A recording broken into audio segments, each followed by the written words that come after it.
మా వాళ్ళకి సినిమా కంటే మన దగ్గర సినిమాలు ఇవన్నీ తక్కువ కాబట్టి మీ దగ్గరికి వెళ్ళి రియాక్షన్ అదే తక్కువ వస్తుందని మా డైరెక్టర్ చెప్పా. ఆంధ్రాలో వెళ్తే సినిమాకు ఒక వైబ్ ఇస్తారు, మన దగ్గర అయితే తెల్లగల్లికి మటన్కి వైబ్ ఇస్తాం. దిల్ రాజు అని ఆయన ఎప్పుడు కూడా తెలంగాణ ఉద్యమంలో కలిసి వచ్చిన వ్యక్తి కాదు. ఆయన ఏ ఒక్కరోజు కూడా తెలంగాణ ప్రజలకు అండదండగా నిలబడ్డ వ్యక్తి కాదు.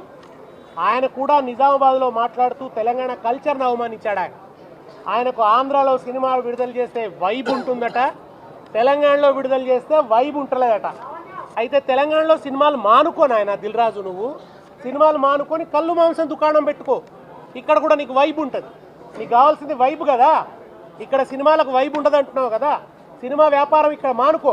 మరి ఎందుకు రేవంత్ రెడ్డి గారిని పట్టుకొని వాళ్ళ టికెట్ల రేట్లు పెంపుదల, నైజాంలో టికెట్ రేట్లు పెంచడానికి అనుకూలంగా ఆర్డర్ ఎందుకు తెచ్చుకున్నావు దిల్ రాజు గారు? ఇది మా వాళ్ళకి సినిమా కంటే మన దగ్గర సినిమాలు ఇవన్నీ తక్కువ కాబట్టి మీ దగ్గరికి వెళ్ళి రియాక్షన్ అదే తక్కువ వస్తుందని మా డైరెక్టర్ చెప్పా. ఆంధ్రాలో వెళ్తే సినిమాకు ఒక వైబ్ ఇస్తారు, మన దగ్గర అయితే తెల్లగల్లికి మటన్కి వైబ్ ఇస్తాం. దిల్ రాజు అని ఆయన ఎప్పుడు కూడా తెలంగాణ ఉద్యమంలో కలిసి వచ్చిన వ్యక్తి కాదు. ఆయన ఏ ఒక్కరోజు కూడా తెలంగాణ ప్రజలకు అండదండగా నిలబడ్డ వ్యక్తి కాదు. ఆయన కూడా నిజామాబాద్లో మాట్లాడుతూ తెలంగాణ కల్చర్ను అవమానించాడు. ఆయనకు ఆంధ్రాలో సినిమా విడుదల చేస్తే వైబ్ ఉంటుందట, తెలంగాణలో విడుదల చేస్తే వైబ్ ఉంటలేదట. అయితే తెలంగాణలో సినిమాలు మానుకొని ఆయన దిల్ రాజు, నువ్వు సినిమాలు మానుకొని కళ్ళు మాంసం దుకాణం పెట్టుకో, ఇక్కడ కూడా నీకు వైబ్ ఉంటుంది.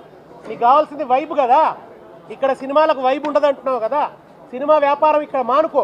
మరి ఎందుకు రేవంత్ రెడ్డి గారిని పట్టుకొని వాళ్ళ టికెట్ల రేట్లు పెంపుదల, నైజాంలో టికెట్ రేట్లు పెంచడానికి అనుకూలంగా ఆర్డర్ ఎందుకు తెచ్చుకున్నావు దిల్ రాజు గారు?